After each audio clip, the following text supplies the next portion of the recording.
এখন যেহেতু dry season, বিশেষভাবে গ্রামীণ এলাকায় পানীয় জল, বিদ্যুৎ, রাস্তাঘাট এটাই সবচাইতে মানুষের মৌলিক চাহিদা এবং বেসিক,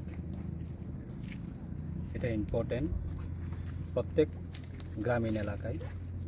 তাই আজকে আমরা সারাদিনে আমাদের জুলাইবাড়ি ব্লকে বিডিও সাহেব রয়েছেন এবং পিডব্লিউডি এসডিও সাহেব, আরডি ডিপার্টমেন্টের এসডিও সাহেব এবং ডিডব্লিউএস জুলাইবাড়ি এসডিও সাহেব, আমরা সবাই মিলে এবং এই এলাকায় জনপ্রতিনিধি যারা রয়েছেন সবাইকে সঙ্গে নিয়ে আমরা বিশেষভাবে গুরুত্ব দিয়ে পানীয় জল, রাস্তাঘাট এবং বিদ্যুৎ এবং সাথে সাথে আমাদের এই এলাকা রাজ্য সরকারের বিভিন্ন ডিপার্টমেন্টে যতগুলি অনগোয়িং কনস্ট্রাকশন ওয়ার্ক চলছে সেখানেও আমাদের কাজের গুণমান, সেটা কোয়ালিটি ঠিক আছে কি না সেটাকেও আমরা স্পট ভিজিট এবং শেষে আমাদের এই এলাকায় কোয়াইফাং বাজার জনজাতি এলাকা এবং সাপ্তাহিক দুবার বাজার হয় এবং জাতি জনজাতি বিভিন্ন ব্যবসাকারীরা তারা আসে এবং ওই বাজারের কি ধরনের সমস্যা রয়েছে এবং আগামী দিনে কি করা দরকার এবং ওইখানে বাজারের বিভিন্ন উন্নয়নমূলক কাজ হচ্ছে, সমস্ত জিনিসকে আমরা কেন্দ্র করে আজকে যে প্রায় শেষে সম্পূর্ণ। এবং সাথে আমাদের এই কোয়াইফাং এলাকায় একটা দীর্ঘ বর্ষ ধরে এটা আমাদের জনজাতির সংস্কৃতি, এটা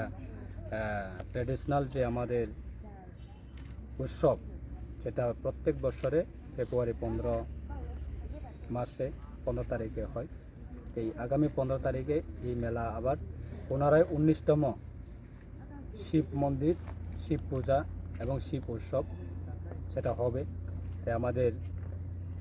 বিডিও সাহেবের নেতৃত্বে আমরা ব্লক ডেভেলপমেন্ট, জুলাইবাড়ি ব্লক ডেভেলপমেন্টের মাধ্যমে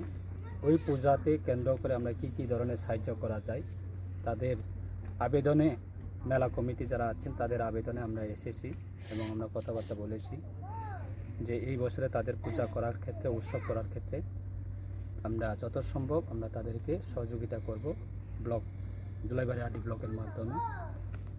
এবং এই মন্দিরের জন্য আমার নিজস্ব বিধায়ক ফান্ড থেকে প্রায় 4,99,000 টাকা আমরা অলরেডি স্যাংশন করে দিয়েছে মেলা ডেভেলপমেন্ট, বিভিন্ন কনস্ট্রাকশন করা। এবং এই মন্দিরের জন্য আমার বিএফ ফান্ড থেকে সাবমিসিবল পানীয় জলের ব্যবস্থা, যেহেতু এটা অনেক হিল এরিয়া এবং মন্দিরটা খুব সুন্দর এই কোয়াইফাং বাজারের আগে। এই মন্দিরের জন্য বছরে প্রায়, শুধু বছর না, প্রত্যেক দিনে বিভিন্ন পুণ্যার্থীরা আসে বিভিন্ন প্রান্ত থেকে, বিভিন্ন পুণ্যার্থীরা তারা এসে এই মন্দিরে দর্শন করে এবং এখানে পূজারী রয়েছেন, বিভিন্ন আমাদের কমিটিরা রয়েছেন, তাদের সুবিধার্থে পানীয় জলের ব্যবস্থা সেটাও করার জন্য আমার বিএফ ফান্ড থেকে দেওয়া হয়েছে। তো এখন আমরা প্রায় মিটিং শেষে আমরা সবাই মিলে এই মেলা কীভাবে আমরা এই বছরে খুব সুন্দরভাবে এবং শান্তিভাবে এই এলাকায় ঐতিহ্য সেটাকে কীভাবে আমরা ধরে রাখা যায় এবং তাদের উৎসাহ কীভাবে করা যায় সেটা নিয়ে আমরা আলোচনা হয়েছে এবং আমাদের আরও অনেক মিটিং রয়েছে, ওই মিটিংয়ের জন্য আমরা এখন যাচ্ছি। তো সেটাকে কেন্দ্র করে আজকে আমাদের এই কর্মসূচি। ধন্যবাদ।